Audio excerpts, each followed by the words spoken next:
Maitse ja vaata, et Jumal on hea. Psalmid 105. Sest issand on hea. Tema lõputu armastus kestab igavesti ja tema ustavus püsib põlvest põlve. Kas oled kunagi lugenud ilusat piiblisalmi ja mõelnud, mida see tegelikult tähendab? Minu jaoks oli psalm 34:8 just selline. Maitske ja vaadake, et issand on hea. Kõlab poeetiliselt ja lohutavalt, aga ka segadust tekitavalt. Jumal on ju nähtamatu. Kuidas maitsta kedagi, keda sa isegi ei näe? Olen õppinud, et Jumala headuse kogemiseks on vajalik esmalt see, mida meil kõigil on piisavalt vajadus. Arvatakse, et Taavet kirjutas selle laulu pärast põgenemist elu eest esimene. Samueli 21. Taavet põgeneb Sauli eest, kes tahab teda tappa.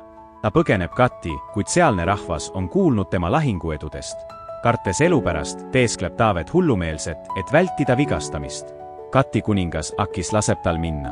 Sellest hirmsast kogemusest sünnib psalm 34, mis on täidetud tänu ja kiitusega Jumala päästmise eest.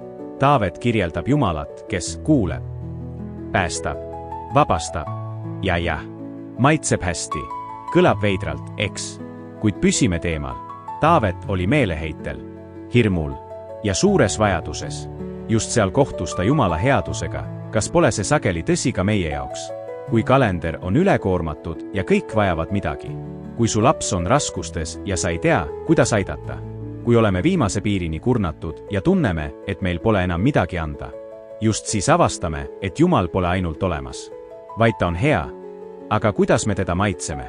Taavet annab vihjeid. Ta otsis Jumalat oma vajadustes. Ta püüdis elada Jumalaga ühenduses ja viisil, mis meeldib Jumalale. Aga sina, kas sinu elus on praegu raskusi, kus vajad Jumala sekkumist? Kas tahad olla oma lastele eeskujuks? Mida tähendab Jumala usaldamine? Tänupalve Jumala headuse eest. Jumal, sinule pole miski võimatu. Sa armastad mind isegi siis, kui ma pole armastusväärne. Oled hea minu vastu ka siis, kui ma seda ei vääri. Sa oled lahke ja kaastundlik minu vastu ka siis, kui eksin. Sinu ustav armastus ei jäta mind iial maha. Aitäh, et oled alati kohal. Täna meenuta mulle viise, kuidas oled minu elus tegutsenud. Et võiksin sind teadlikult kiita. Jeesuse nimel. Aamen. Jaga oma usku. Meenutades Jumala ustavust. Sünnib tugev vastukaja, tänulikkus, ülistus ja soov jagada tema armastust. Lase Jumala ustavusel anda sulle julgust.